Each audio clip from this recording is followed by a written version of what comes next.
मेरा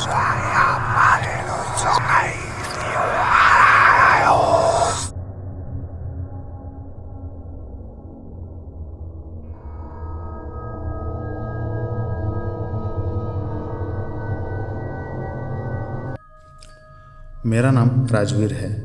मैं agriculture department में ऑफिसर हूँ। मैं गुजरात के अहमदाबाद का रहने वाला हूँ। ये बात 1997 की है। मेरी ट्रांसफ़र इंदौर के ऑफिस में हुई थी, जहाँ मेरे साथ कुछ अजीब हुआ था। मेरी ऑफिस 9वें माले पर थी, जहाँ पहुँचने के लिए 2 लिफ्ट थी। एक आगे के रास्ते पर थी और दूसरी पहली वाली से थोड़ी दूर, लेकिन नज़दीक ही थी। वो दूसरी लिफ्ट हमेशा बंद रहती थी और सब लोग आगे की लिफ्ट का इस्तेमाल करते थे।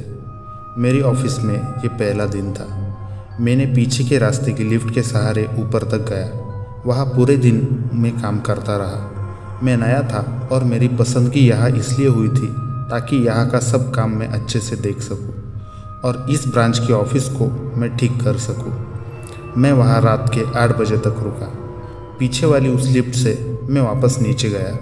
मैंने दरवाज़ा खोला और मैंने 0 यानी ग्राउंड फ्लोर का बटन दबाया। लिफ्ट नीचे जाने लगी। लिफ्ट में अंधेरा था क्योंकि लिफ्ट में लाइट नहीं थी।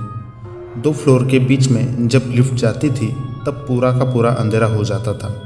मुझे अचानक से यह एहसास हुआ कि 4-5 लोग मेरे अगल बगल में खड़े हैं और वो लिफ्ट नीचे 6th फ्लोर पर खड़ी रही, लेकिन लिफ्ट में कोई भी आया नहीं।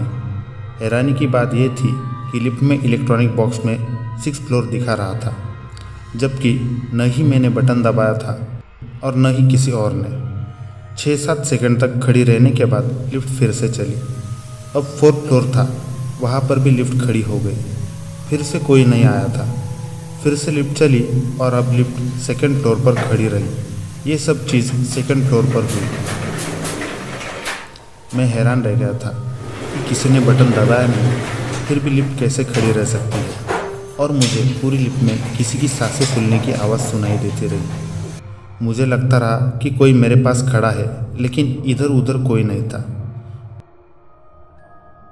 उस ज़माने में स्मार्टफोन नहीं हुआ करते थे, इसलिए मैं फ्लैश लाइट भी नहीं कर सकता था और न ही मेरे पास बैटरी थी। दूसरे दिन मैंने ये बात मेरे कलीग रमेश को बताई। उन्होंने मुझे कहा, रमेश, अरे राजवीर, उस लिफ्ट से मत जाना। मैं, क्यों, ऐसा क्या है उसमें? रमेश, अरे वो लिफ्ट ठीक नहीं है। मैं, क्या मतलब? रमेश, अरे उस लिफ्ट में भूत प्रेत रहते हैं। मैं गुस्से में बोला, क्या बोल रहा है तू? रमेश, हाँ सच में हुआ यूँ कि मैं, भाई मुझे माफ़ कर, मुझे और बहुत सारे काम है, करने दे। मैंने रमेश को रोक लिया। मुझे भूत प्रेत की बेबुनियाद बातें पसंद नहीं थी। ऐसी बातें सुनकर मुझे गुस्सा भी बहुत आता था। एक दिन शाम को 7 बजे तक काम करने के बाद मैं उसी लिफ्ट में गया। दरअसल मुझे वही लिफ्ट नज़दीक पड़ती थी, इसलिए मैं वहीं से जाता था। आज फिर से वही फ्लोर 6th, 4th और 2nd पर लिफ्ट खड़ी हुई, लेकिन कोई नहीं आया और आगे जाके मैं उतर गया। मुझे मज़ा आता था क्योंकि मुझे लगता था कि ये कोई टेक्निकल इशू होगा, लेकिन एक दिन कुछ अजीब हुआ। एक दिन मुझे लिफ्ट में 4 अलग अलग लोगों की आवाज़ सुनाई दी। वो लोग क्या बोल रहे थे ये तो मैं ज़्यादा कुछ समझ नहीं पाया, लेकिन सारी आवाज़ मर्दों की थी और वो ये तीनों फ्लोर पर लिफ्ट रुकने की बात कर रहे थे। फिर कुछ दिन बाद फिर से मैं उस लिफ्ट से नीचे गया। आज लिफ्ट बहुत ही धीमी चल रही थी और आज वो 4 लोगों के होने का एहसास भी नहीं हो रहा था। अचानक 7th फ्लोर पर पहुंची और लिफ्ट का संतुलन बिगड़ गया और लिफ्ट बड़ी तेज़ी से टूटकर गिरने लगी।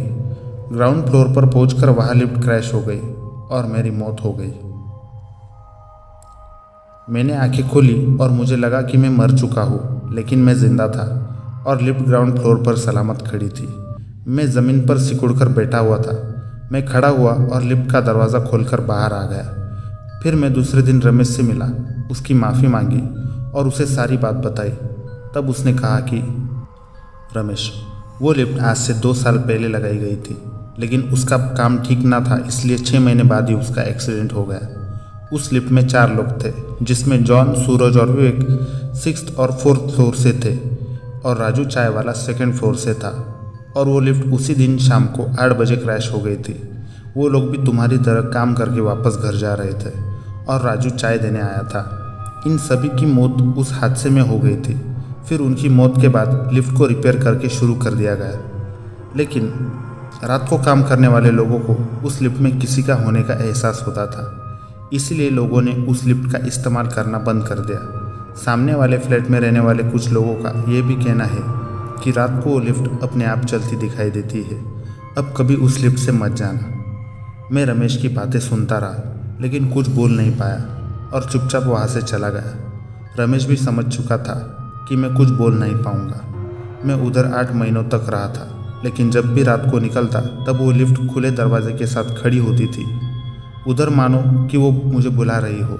लेकिन जब मैं आगे वाली लिफ्ट से नीचे जाता था तब वह दूसरी लिफ्ट वहाँ खड़ी रहती थी, वो भी बंद दरवाजे के साथ। तो दोस्तों, आपको अगर स्टोरी अच्छी लगी हो तो वीडियो को लाइक करें, चैनल को सब्सक्राइब करें और अपने दोस्तों के साथ शेयर करना ना भूलें। Thank you.